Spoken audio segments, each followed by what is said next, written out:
Ken Salazar and Homeland Security Secretary Janet Napolitano. Just starting live here on C-SPAN 3. All right. Good morning. I'm Janet Napolitano, the Secretary of Homeland Security. I'm here with 6 members of the United States Senate. I'm here with my fellow Secretary Ken Salazar.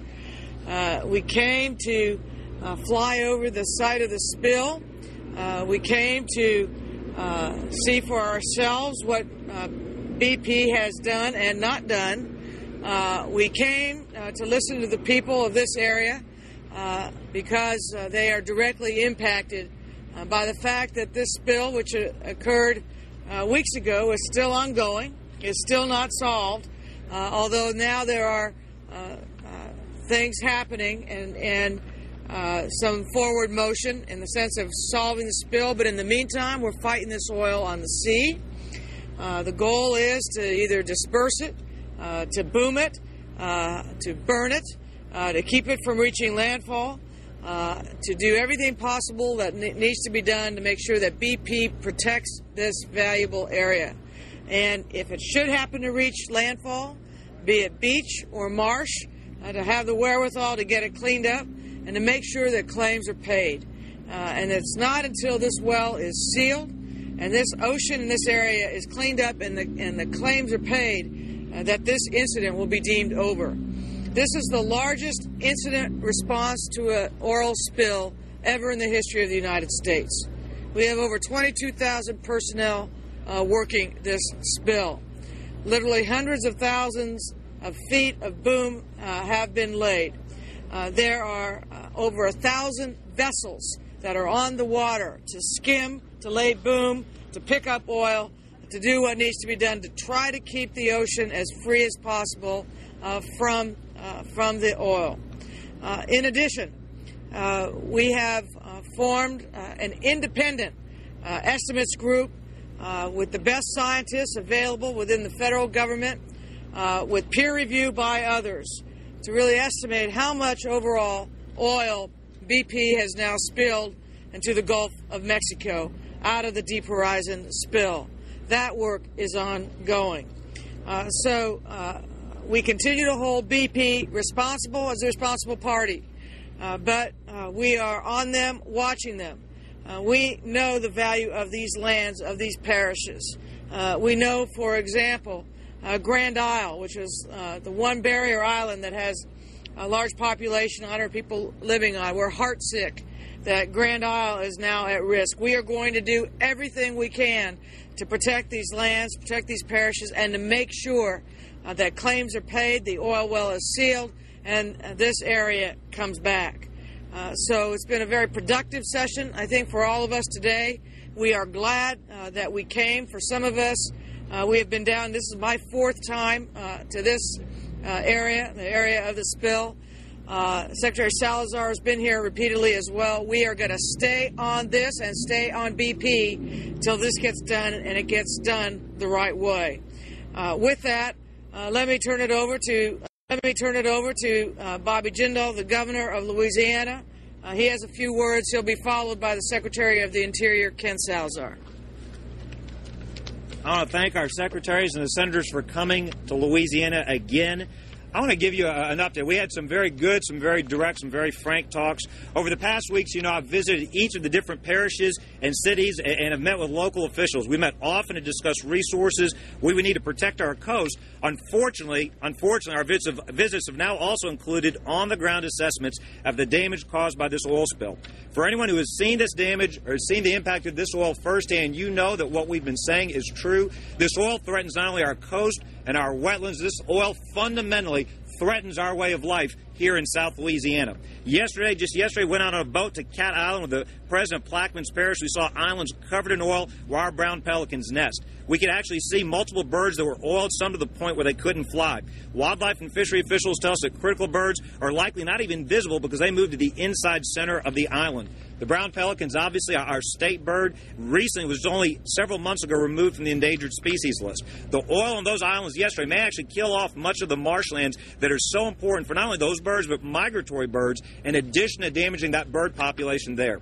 It's not just at Cat Island. A few days ago, we took a boat out to Paso Lucha. We saw thick black and brown colored oil covering much of the perimeter of the marsh out there. And again, our biologists tell us that marsh may begin dying in as soon as 5 to 7 days. It is clear that we don't have the resources we need to protect our coast. We need more boom, more skimmers, more vacuums, more jack-up barges that are still in short supply. And let's be clear. Every day that this oil sits and waits for cleanup is one more day that more of our marsh dies. Over in Terrebonne Parish, oil is moving through their waters. Boom and workers sat for days waiting for their orders to be deployed. Yesterday, we met again with coastal parish leaders, just like we did when we formed our own detailed parish protection plans. We know we've got to take action. We've got to take matters into our own hands if we're going to win this fight to protect our coast. We met with parish leaders, emergency professionals, levee district officials, discussed strategies to fill the void we are currently seeing in response efforts to stop this oil. And let's be clear. Our goal is not to just clean up this oil once it hits our marshes. Our top goal must be keep this oil out of our wetlands, out of our marshes, out of this fragile ecosystem. The marsh is not a sandy beach. It'd be difficult to clean up. Environmental experts say trying to clean it up could actually do more harm than good in many cases. That means we as a state, we've got to do everything we can to stop this oil before it comes to our marsh. We've initiated a number of strategies, including tiger dams, HESCO baskets, sandbag drop operations, freshwater diversion, sandfill operations, and the proposal of our sand boom, our dredging plan. Had the chance to talk to the Secretary and the President about that yet again today. Working with parish leaders yesterday, we came up with new additional strategies to fill the current void in response efforts. We developed a strategy for state and parish officials to have better situational awareness of the oil's movement within our coast and our offshore waters. Wildlife and Fisheries have divided up the coast into sections. They'll be patrolling these sectors continuously so that containment and cleanup efforts can be operationalized quickly. Their efforts will be supported by the National Guard and parish officials. We will communicate our findings to BP and the Coast Guard on a daily basis to ensure our coast is continuously monitored and quickly cleaned. We will also report these findings publicly so the media and the public can keep updated and make sure that BP is held accountable for their cleanup efforts.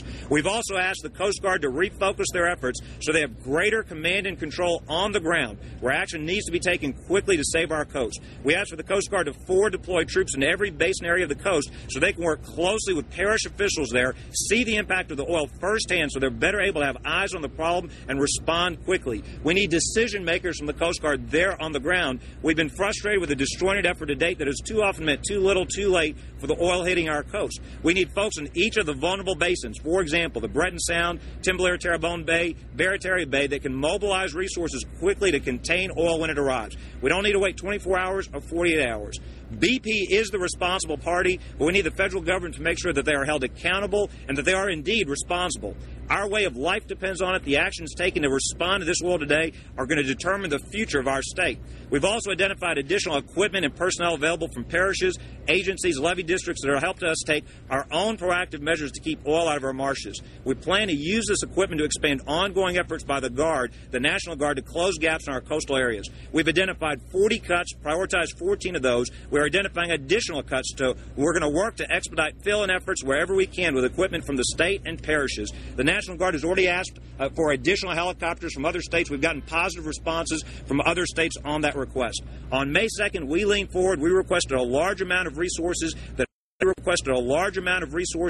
our parishes would need under a worst-case scenario response to this oil spill. The very next day, we announced all of our coastal parish detailed protection plans. We formally requested 3 million feet of absorbent boom, 5 million feet of hard boom, 30 jack-up barges to allow us to keep this oil out of our wetlands. Today is May 24th. We have received to date a total of 815,569 feet of hard boom, not even a million feet. 680,249 feet of this total hard boom has been deployed. 135,320 feet of hard boom sits and waits to be deployed in the last 24 hours.